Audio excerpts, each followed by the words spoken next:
Assalamualaikum warahmatullahi wabarakatuh. Perkenalkan, nama saya Zawarama Andriani dari kelas 4 PJJD dengan NIM 062440111925. Di sini saya akan membahas tentang pemahaman dasar GIS. Geodesi. Hubungan geodesi dengan GIS adalah kajian dan pengukuran yang lebih luas. Jadi tidak sekedar pemetaan dan posisi, tetapi meliputi penentuan bentuk dan dimensi bumi. Baik pengukuran bumi dengan bantuan satelit, yang harus kita garis bawahi adalah penentuan posisi karena penentuan posisi ini berupa peta. Posisi adalah koordinat baik itu 2 dimensi atau 3 dimensi. Geodetic surveying meliputi penentuan bentuk dan ukuran bumi, medan gravitasi, dan pembuatan jaring kontrol pemetaan. Dikembangkan ilmu astronomi dan penentuan posisi dengan satelit. Yang harus kita garis bawahi adalah penentuan satelit atau penghindaran jauh. Maka dari penghindaran jauh, kita yang membuat objek atau membuat peta tanpa menyentuh tanah yang harus kita buat, dan kita bisa memantau pemetaan dengan jarak jauh, yang mana luas dari pulau tersebut menimbulkan angka. Nah, angka inilah yang harus kita ukur menggunakan banyak teknik, sepertinya membuat jaring pemetaan. Pembuatan jaring pemetaan adalah yang kita buat, yaitu poligon tertutup.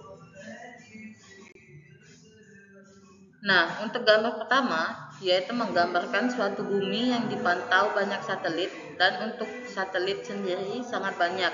Yang ada satelit penentuan posisi, satelit gaya berat, dan lain-lain. Dan di sini kita akan membahas satelit penentuan posisi atau satelit GPS. GPS adalah singkatan dari Global Position System untuk satelit ini. Di bumi ini ada 24 yang menerbitkan selama 24 jam, dan untuk di negara Indonesia sendiri memiliki 6 satelit tanpa henti. Nah, ini contohnya pesawat terbang yang dilengkapi oleh GPS. Alatnya disebut receiver GPS, alat yang menangkap satelit. GPS jadi maskapai penerbangan yang ada di Indonesia yang terbang menurut jalurnya masing-masing. Lalu untuk gambar di bawah ini yaitu cara pembuatan GPS, yaitu menggunakan pesawat dengan cara scaring. Untuk slide berikutnya, di sini ada pertanyaan mengenai pentingnya suatu bangunan memiliki titik koordinat yang baik. Kita ambil contoh seperti yang ada di gambar kiri kita, yaitu adalah jembatan yang sangat tinggi. Jadi posisi titik koordinat sangat penting, karena jika salah sedikit perhitungan mengenai posisi titik koordinat dari abutmen tersebut bisa menyebabkan kegagalan total, atau bangunan tersebut dapat rubuh, seperti halnya gambar di sebelah kanan kita, yaitu tidak tepat menentukan titik koordinat dari tiang penyangga titik abutmen, sehingga jadi jembatan tersebut berpotensi roboh. Lalu kita lanjut ke slide berikutnya. Di sini gambar tersebut adalah posisi bumi, dan juga Anda bisa melihat yang di tengah itu adalah pusat massa bumi. Dan di situ ada gambar ekuator bumi. Ekuator bumi membagi bumi menjadi dua, yaitu utara dan selatan, di mana untuk garis bersedia dan garis bujurnya diawali dengan 0 derajat. Itu namanya meridian Greenwich. Jadi setelah kita mendapatkan garis tersebut, kita dapat mengukur kita berada di titik derajat berapa dan nilai x, y, z-nya. Di sini kita terbagi mengenai pekerjaan atau pembuatan peta atau photogeometry. Contohnya pada peta jalan atau peta rumah. Jadi pengukuran ini menghasilkan foto udara yang mana kameranya diletakkan di pesawat dan memfoto bumi. Jadi teknik yang digunakan adalah teknik penghindaran jauh. Kemudian foto-foto hasil dari foto tersebut diolah dengan menggunakan software dan jadilah peta. Untuk pekerjaan ini sebaiknya dilakukan di bawah jam 10 pagi, karena jika dilakukan di atas jam 10 pagi akan berpotensi ada awan yang akan menutupi hasil gambar, karena gambar yang diakui adalah awannya hanya 10% dari gambar tersebut. Lalu di slide berikutnya terdapat kartografi. seni, ilmu, dan teknologi pembuatan peta, dan ikhtisar sajian permukaan bumi fisik. Subjeknya proyeksi peta, desain, produksi peta. Kita bisa melihat peta yang di sebelah kiri itu adalah peta 2 dimensi menggunakan garis X, Y, Z. Kemudian untuk peta yang kedua menggunakan nilai X, Y, Z juga, tetapi sudah berbentuk Scoopy. Sehingga kita dapat mudah mengupdate dengan warna-warna yang baik. Lalu untuk peta yang terakhir menggunakan nilai Z adalah nilai elevasi ketinggian permukaan air laut. Lanjut, ini adalah contoh pengindaran jauh atau remote sensing. Seperti contohnya yaitu jika kita ingin membuat peta atau pemetaan suatu wilayah seperti kota Palembang, kita tidak harus semestinya ke kota tersebut. Kita bisa menggunakan citra satelit Sumatera Selatan dan kemudian kita olah menjadi peta. Lalu terdapat perkembangan peta seperti pada contoh gambar tersebut, yaitu biasanya orang dulu menggunakan peta dengan kertas lembar yang lembar sehingga perkembangan zaman peta tersebut dibuat sedemikian rupa agar semua orang bisa melihat peta tersebut. Lalu dengan seiringnya perkembangan zaman, peta dulu dibuat sangat sulit, tapi di zaman sekarang semua peta sudah dilakukan dengan cara digital.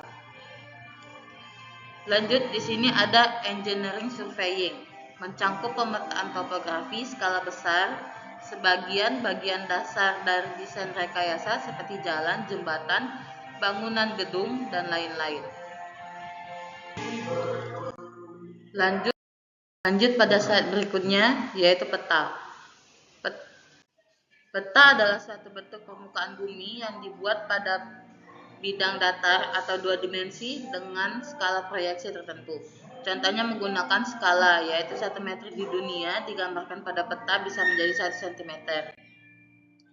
Proyeksi peta, ilmu yang mempelajari hubungan antara besaran-besaran di atas permukaan bumi di bidang lengkung dengan besaran-besaran di atas peta, bidang datar, untuk mereduksi distorsi menjadi minimum menggunakan rumus-rumus matematis tertentu. Jadi, untuk wilayah contohnya 30 kilo dikali 30 kilo di bawah itu tidak memperhitungkan lengkungan bumi. Tetapi jika Anda mengukur 37 kilo dikali 37 kilo, itu Anda memperhatikan efek lengkung bumi. Seperti ini efek lengkung bumi.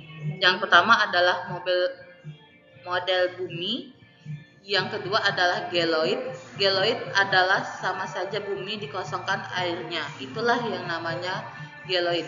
Kemudian ellipsoid adalah model bumi yang mudah ditulis rumus matematisnya di bidang datar yang dibentuk petanya. Kemudian untuk di bidang datar yaitu berbentuk petanya, seperti itulah referensi acuan model bumi ini. Kemudian untuk permasalahannya, kita misalkan dengan jika kita mempunyai bola plastik, terus dibagi 2, kemudian kita paksa mendatarkan, maka reaksi dari bola tersebut mengalami perubahan atau distorsi.